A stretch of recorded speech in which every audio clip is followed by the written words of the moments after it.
In this season at Level Up Stronger, we're speaking with women across the globe who have found careers in male-dominated trades industries. It's often hard for many women to see themselves in these male-dominated careers, but there are a whole lot of kick-ass women who are not only working in the trades, but thriving. So we explore how they got there, what it's like now, and get their advice on how they got started. In this episode, we meet E'ala Burgess, who is leveling up stronger in construction sales. Like so many, COVID impacted E'ala's career and sent her in a completely new direction. Trades industries can be rife with stereotypes, and working directly with the public can be a challenge when it comes to historically male-dominated industries, because you're working against those stereotypes within the public at large. E'ala sat down with me to discuss how she strives to grow her knowledge and be the best in the business, and how she's helping to develop a new normal of women in construction. Welcome, E'ala, to the show, and let's dive right in. Good morning. Good morning. How are you this morning? I'm doing good. How are you? Awesome. We're breaking ground in male-dominated industries. But I feel like enough women have been successful, and there are enough companies like mine who support women going into the trades. And thus, we need to figure out a way to help people see themselves in this position. Absolutely. That's kind of my overarching goal with starting to talk about all of this in a way to teach people there are these viable opportunities where they can make really good money that are considered essential and really recession proof. Yeah. In the next 10 years, all the baby boomers are going to have retired and we're all going to be in trouble.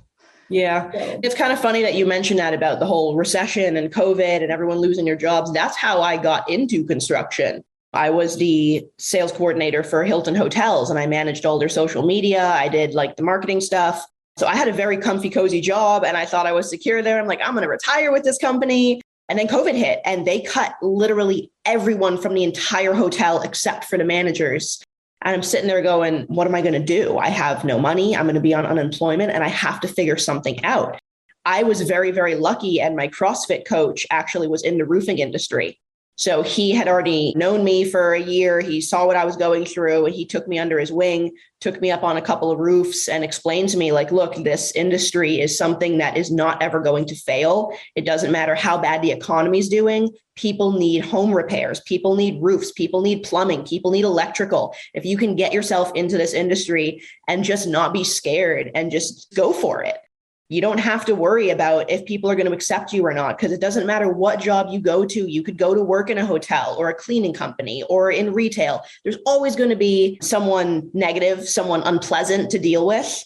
And it's the same thing in construction. You're going to have people that are insanely supportive of the fact that you're a woman in this industry trying to succeed and trying to do something for yourself. And you're going to come across people that tell you that you need to go make them a sandwich. So 100%.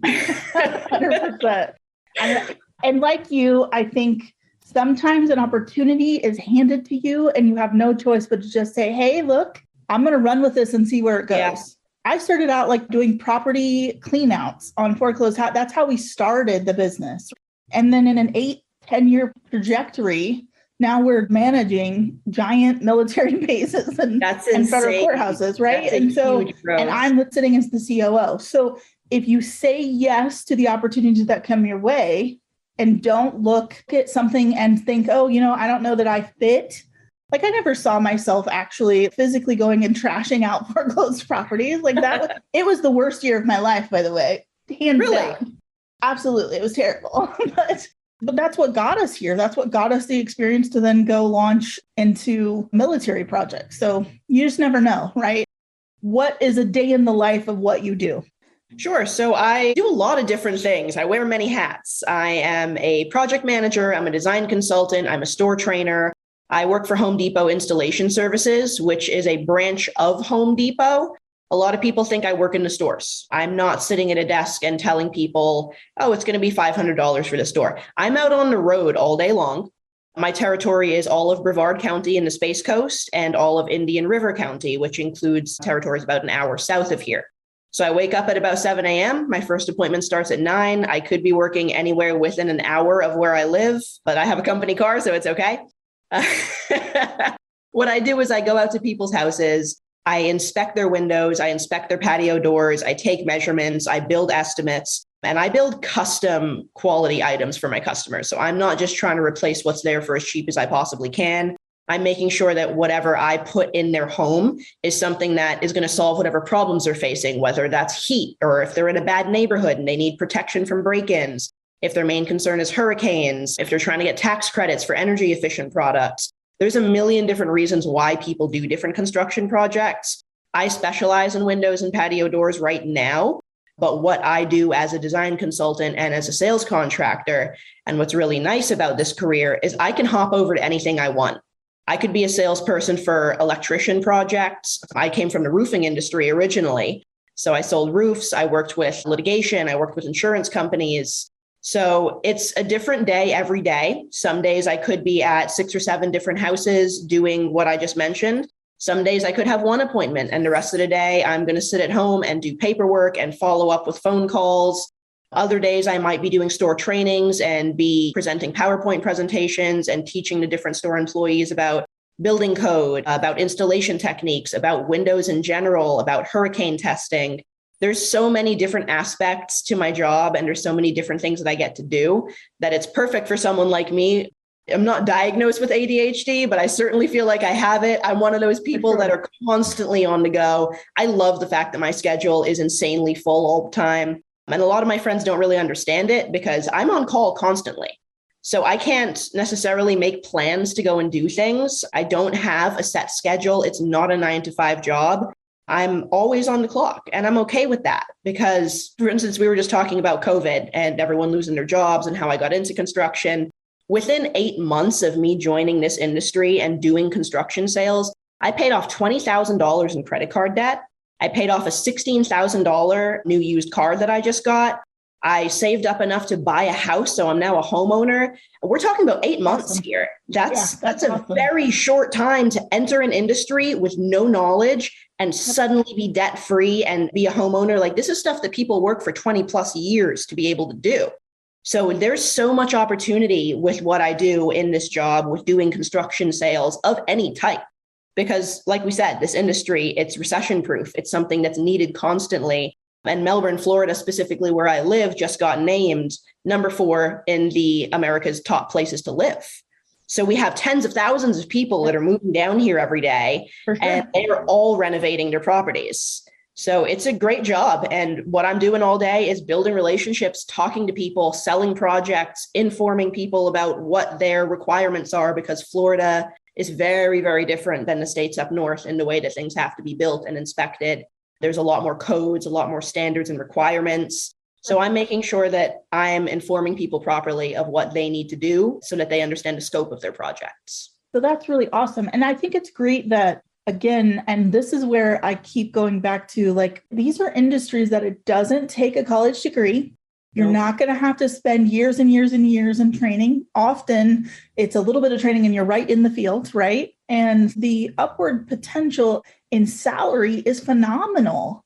Yeah. And so if a woman has been struggling to provide for their family, there's all of these industries out here that have the ability and need women, hands down need women, but they could go into and actually feel amazingly great about themselves being able to support their family without issues. Absolutely. The amount of empowerment that you feel doing something like this, just competing against men in the industry. I mean, a lot of us feel subpar. We feel like, oh, we can't compete. That's a man's industry. I'm not going to be taken seriously. But if you come into this with an open mind and you get mentors and you have people that you're working with, that you're building relationships with, that you can bounce ideas off of and call for help when you need it. There's so many people that are supportive in this industry. I've met so many more supportive men in this industry than sexism. And that's just, it's the truth of it. I think that's a key component to it, that like there's this fear, and I see it even like in the Facebook posts and things like that, where women who are considering it just assume that because it's a male dominated industry, there's going to be all this discrimination and sexism. And I'm not saying that that doesn't exist, because we've all encountered it, right? At some point in our career. Yeah. And at all levels. But the upside, because there are companies like mine who are woman-owned, woman-managed. There are companies that are family-owned and have really good culture that are out there that want to give opportunities to people and don't allow the sexism and things like that to go on. And so I think it's important that women understand that Just because there are those few bad apples within the industry who may do or say things doesn't mean that all companies tolerate that. And so I think that's a really good point, that they shouldn't use that as something that keeps them out of the industry. What would you say is the mindset that somebody needs to have to go into this male-dominated industry? Because it is still a male-dominated. Most of the trades, it's less than 10% women, right? You need to have a certain mindset in order to be successful. What would you say is your recipe to mindset success? Confidence. You have to go in knowing that you can do this. You can't be doubting yourself. You have to walk into the building and act like you already know what you're doing, but at the same time, be modest enough to sit there quietly and listen and learn off of these other people that may have been in the industry for 10, 20, 30 years. They all have great information to share with you, but don't come in timid. Come in knowing your worth and knowing that you can do this, and you will find people that are going to support you. In my industry, specifically with sales, you have to be okay with taking no's. You have to be okay with rejection. You got to have a strong backbone, because you're going to hear some negative things in the field sometime. You're going to have customers that don't think you can do it because you're a woman.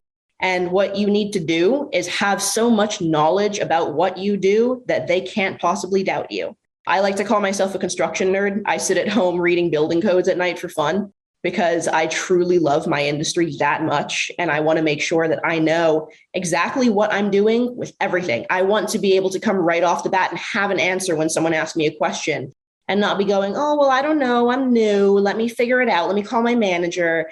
Study, take training courses, do whatever you can do to make yourself indisposable, to make yourself the most knowledgeable person in the room. It doesn't matter how new you are, you belong. You are going to do great in this industry, and all you have to do is be confident enough in yourself to know that and to not be intimidated by anyone around you, customers or coworkers. I think that's a key component to anybody going into any industry. Self-education, and keep learning and keep pushing yourself to know more. Because as somebody, the last 4 ladies, I think, or 5 ladies that I've interviewed, the key theme with them is that they believe that they had to work 10 times harder than their male counterpart to even be seen as half as good. So that meant that they were spending a lot of time in their free time figuring out how to be really, really good at their craft, learning how to be better, learning to be completely perfect at everything that they were doing. And so I think that's a key component that you hit the nail on the head there, with the fact that don't just stop learning. Don't assume, never say you don't know what you're doing. Keep looking for ways to improve your skills. Yeah. And is it right that we have to, as women, work 10 times harder? No, that sucks. And it's not what we've been fighting for decades. But little by little, we are gaining acceptance in this industry. People are starting to see us as equals. And even though we do have to work harder right now, it is worth it for the benefits that we reap in this industry. There is so much money to be had here, whether we're talking about doing a trade like welding or electricity or plumbing. There's so much more money here than there ever could be standing in a shopping mall selling shirts to people. 100%, 6-figure salaries. That's the part that just boggles my mind. The starting salaries for most of the trades is somewhere around $40,000, right? Which already is more than what you're going to get being a server or in retail for most people. And then the upward mobility of most of these careers is 6 figures once you get moving, which is really phenomenal. And it doesn't have to be, there is still that work-life balance. So yes, in some of the industries, and you've noted that, and I certainly noted that in what we did, it wasn't really a 9 to 5. There are those emergencies, there are those after hours when you first get started. And I think the longer you spend in the industry, then you figure out how the work-life balance can come into play. For most of the trades, I think definitely it's more of an 8-hour day, right? So you're not having to work long hours into the evening or on the weekends for emergencies, unless you want to, because there's always those overtime opportunities. Extra money there. Well, right? So those are phenomenal. What would you say are the challenges to entering the career field that you're in? I think people self-sabotage themselves more than anything. Challenges that I see and hear a lot of is, like we've been talking about, fear of sexism, fear of not being taken seriously.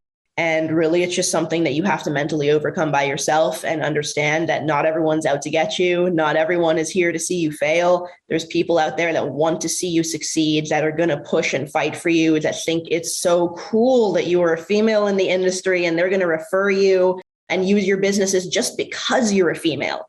So I think the challenges of entering the industry is really more so your own mental mindset more than anything, and just knowing your stuff. You have to walk into a building and know that you can do it. And that's really what they're looking for, is to see that you are confident in what you do. And if you walk in there doubting yourself, they're going to see that. So know that your education in whatever trade that you've gone through is sufficient. Know that you can do it. Be confident in yourself. Don't put yourself down. Don't say, oh, well, maybe I could do this, and ask for a higher salary. Ask to be on par with the men. Don't undersell yourself because you're a female. You are educated, you are intelligent, you belong. There is no challenge for you to enter this industry ultimately, except yourself. 100%. I would 100% agree with you. And you're right about asking to be paid the same amount. So know what someone in your industry should be paid and don't take less. Because a lot of years, I think I took a lot less than I should have. And I look back on that now and regret the years that I didn't stand up for myself as far as equal pay was concerned. So for sure. And sometimes with that, as a female, like, you're willing to accept a lower pay just to get your foot in the door because you feel like it is an opportunity. So, I'll take less now just so I can get in the door, and then I'll get paid more later. But ultimately, as you're working for this company, the male salaries are going up and your salary is going up, but you're still down here compared to where the men are.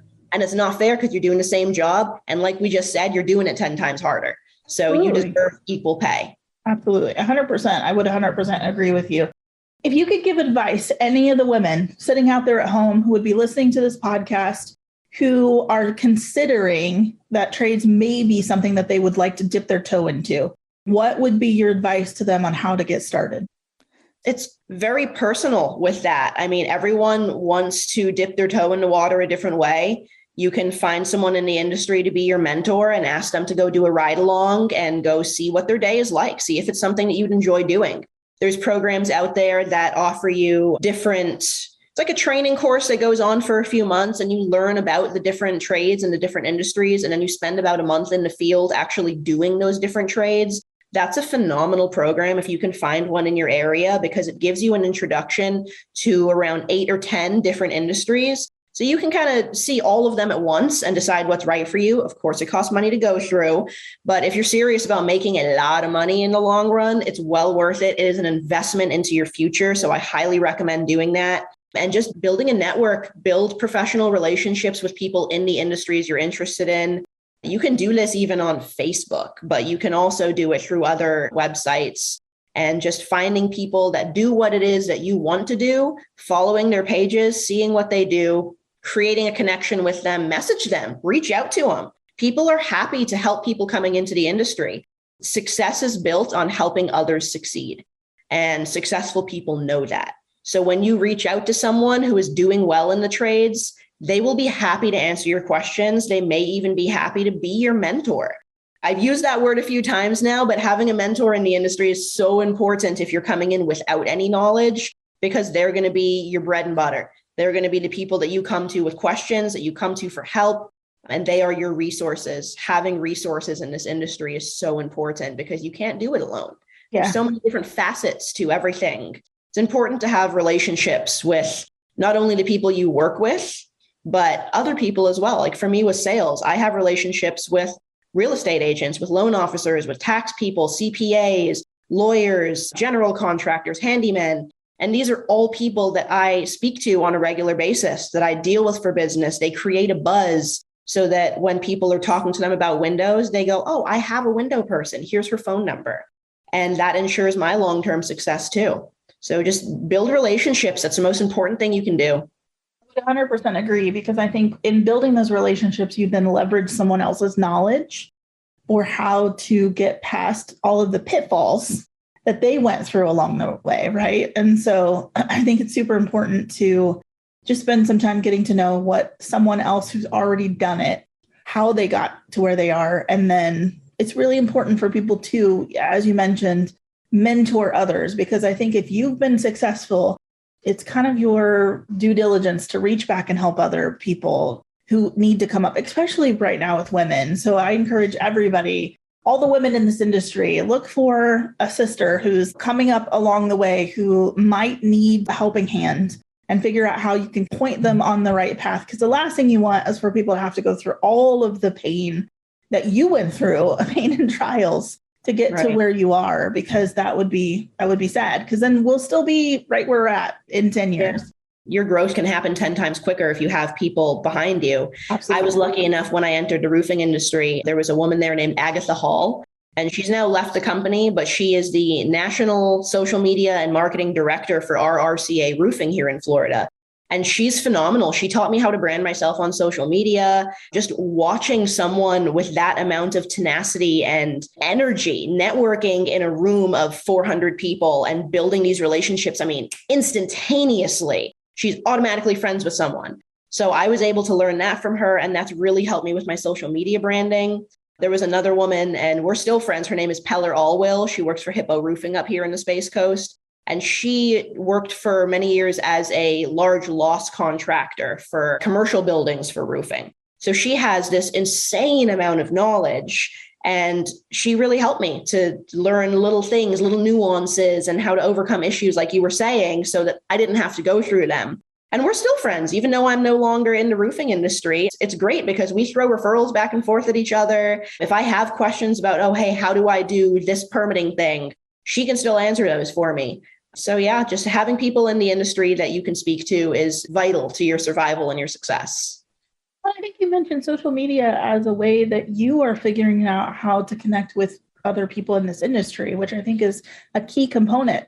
I think so often we think of social media as something that is the fashion industry's got in, products industries and all of that. But the reality is that we found each other through social media, right? Yeah. And there are all of these social media groups out there where women are supporting women, and other countries even. So a lot of the ladies in the group, the Women in Trades Facebook group, are actually in other countries as well. So I'm getting a perspective of how women even in other countries approach women in trades also. So I've interviewed several people in Canada, and then I saw that Australia is doing some interesting things as far as women in trades. So I want to figure out what's going on there, because I think we're all, at the end of the day, social media gives us very broad view of everything that's going on, literally at our fingertips, right? And so we can see how is it that other people are advancing their careers, how are other countries approaching the gender divide in these industries,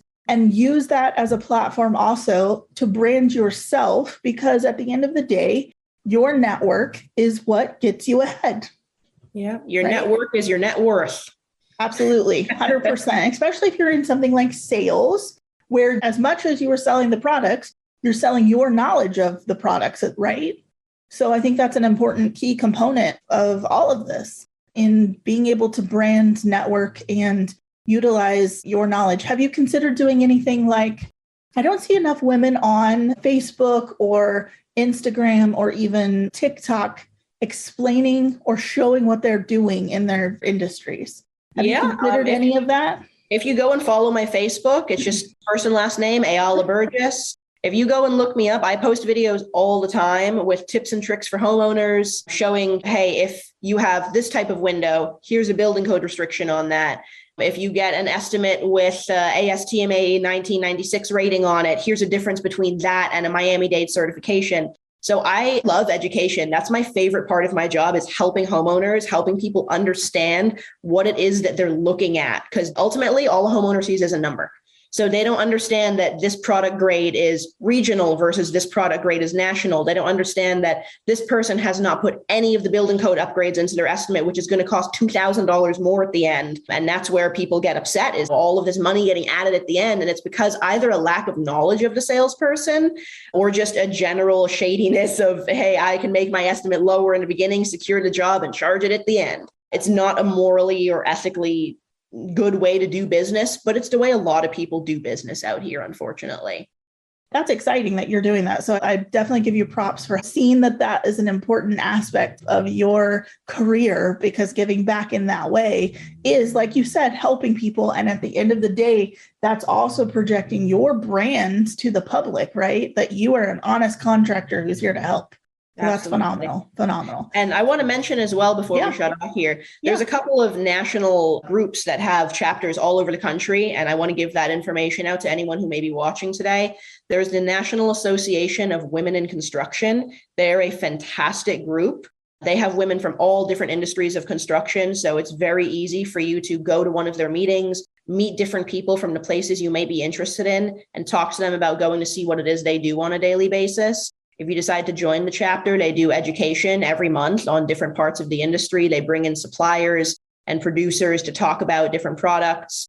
Another great group is the American Businesswomen's Association.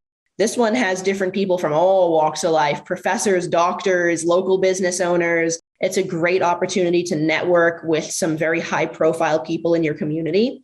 And then the Chamber of Commerce, those are everywhere. Chamber of Commerce is fabulous. Those are all going to be business owners that can help you succeed, that can provide you referrals. They do grand openings for any local businesses that open. They are all about supporting local business. So check out those 3 groups, if nothing else. And that way you can start to get a feel for what it's going to be like in the industries. Absolutely. No, that's really good advice. So I appreciate that.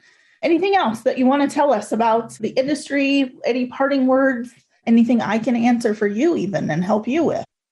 Right now, no. I mean, I'm very happy that you and I met, and Absolutely. I hope that we get to keep in connection, because I think what you do is fantastic. And I love that this podcast is going to be helping young women understand that they do belong, that this industry is massively lucrative. You can make so much money here. Oh, for sure. And you can develop a career that's going to take care of you and your family for the rest of your life. Do not be scared to get into this industry. There are men out there that are going to be supportive of you, that are going to be excited to have you there. And no matter what job you go to, whether you're working $10 an hour or $70,000 a year, there's always going to be someone negative. Don't worry about them. Don't worry about it at all. You're going to do just fine no matter what you choose to do, as long as you know that you love it. Absolutely. And I appreciate your time today. I appreciate all the ladies who have agreed to do this. The intention here is really just to get the word out. This is really just me trying to figure out a way. And I know all of you, because you've agreed to do this, trying to find a way to get more women to even consider this as an industry. So please do not hesitate to contact me if you need anything, need assistance in anything. I think it's really important that we're all helping each other out, giving a helping hand, doing additional things. I'm working on some training classes and stuff like that as well, because I think that there's definitely a gap there in the industry as continuing education for women, especially getting into some of these industries. And so I think that's an important way that we can all give back, is to assist with that as well. So did you see that the Girl Scouts have a new program for introducing? I didn't, do they? Yeah. There's a book that was written, and I forgot the woman's name, and I feel so bad because she's part of one of the groups I'm in on Facebook. The book is called The House That She Built, and it's a children's book about a woman in construction. And it gained major traction when she released it. And now the Girl Scouts of America have a Women in the Trades program based on it, with badges and charms. And they're introducing these young girls, as young as 6 years old in Girl Scouts, to 10 different industries so that they can see what it's like. I thought that was amazing. Yeah, I think in order to solve this, we're going to have to start hitting the education system in a little different way, because they have shop and all of that, automotive or whatever, but it's so geared towards boys. I tried to take shop when I was in school, and they told me, no, you have to go take home ec. So they wouldn't even allow me in the class. So, I mean, it's changing a little bit, little by little, and we just got to keep pushing forward and getting more exposure and showing people that we are women, we are strong, hear us roar. We're able to do this. And I think you hit the nail on the head with talking about getting into the school system and doing something for younger women, so that you're not growing up thinking that it's this big, scary monster that you have to overcome. It's something that's totally doable for everyone. Well, and I think if enough women in each community are looking at figuring out a way to do this, maybe we can create a movement.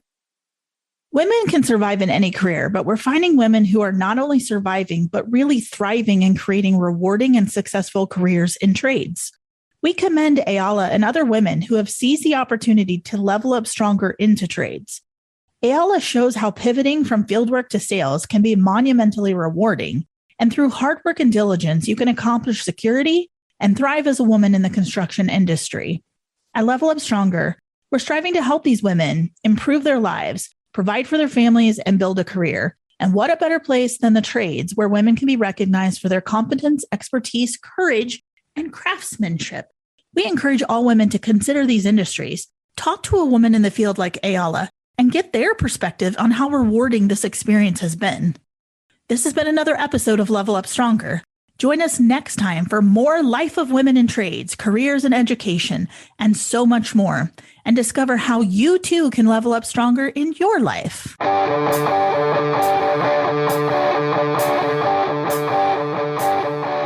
Thank you for joining us on Level Up Stronger.